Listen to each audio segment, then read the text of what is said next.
ঢাকার সঙ্গীতপ্রেমীদের এক অনন্য রাত উপহার দিলেন পাকিস্তানের জনপ্রিয় সঙ্গীতশিল্পী রাহাত ফতে আলী খান। সুরের জাদুতে হৃদয় ছুঁয়ে উপস্থিত দর্শক শ্রোতাদের বিমোহিত করেন তিনি। শনিবার ঢাকার আর্মি স্টেডিয়ামে স্পিরিট অফ জুলাইয়ের আয়োজনে ইকোস অফ রিভলিউশন কনসার্টে এই শিল্পী একে একে গেয়ে শোনান নিজের জনপ্রিয় সব গানগুলো। রাহাত ফতে আলী খানের গান শুনতে কানায় কানায় ভরপুর ছিল আর্মি স্টেডিয়াম। বাইরেও ছিল অপেক্ষমান দর্শকদের জটলা। ব্যান্ড সিলসিলা, wrapper Hannan, rock band aftermath, চিরকুট ও আর্টসেলের মনোমুগ্ধকর পরিবেশনার পর রাত ৯টা ৫৫ মঞ্চে ওঠেন রাহাত ফতে আলী খান।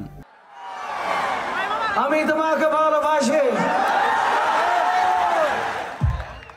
শুরুতেই বাংলায় বলেন, বাংলাদেশ আমি তোমাকে ভালোবাসি। এরপরই তু না জানে আসপাস হ্যায় খোদা গান দিয়ে সুরের ঝাঁপি খোলেন তিনি। টানা পরিবেশনায় একে একে গেয়ে শোনান সাজনা তেরে বিনা, ও রে পিয়া, জরুরি থা, মেরে রাশকে কামার, আফরিন আফরিন সহ তার জনপ্রিয় সব গানগুলো।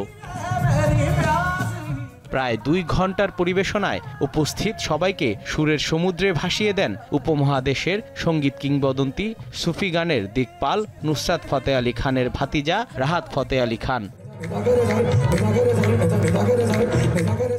দমাদম মাস্তে কালান্দার দিয়ে রাত 11:30টায় পরিবেশনা শেষ করেন রাহাত ফতে আলী খান।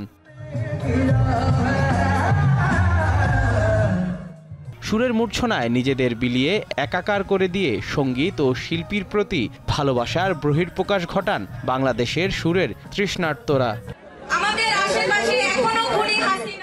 এর আগে জুলাই আগস্টের গণঅভ্যুত্থানে আহত ও শহীদ পরিবারের সদস্যরা বৈষম্য বিরোধী আন্দোলনের সময়েকদের সঙ্গে মঞ্চে ওঠেন। শেখ হাসিনার বিচার ও ফাঁসির দাবি জানিয়ে স্লোগান দেন তারা।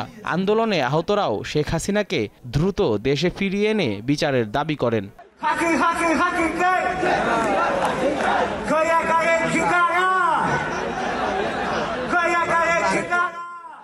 জহুরুল মোহসান, দীপ্ত সংবাদ, ঢাকা।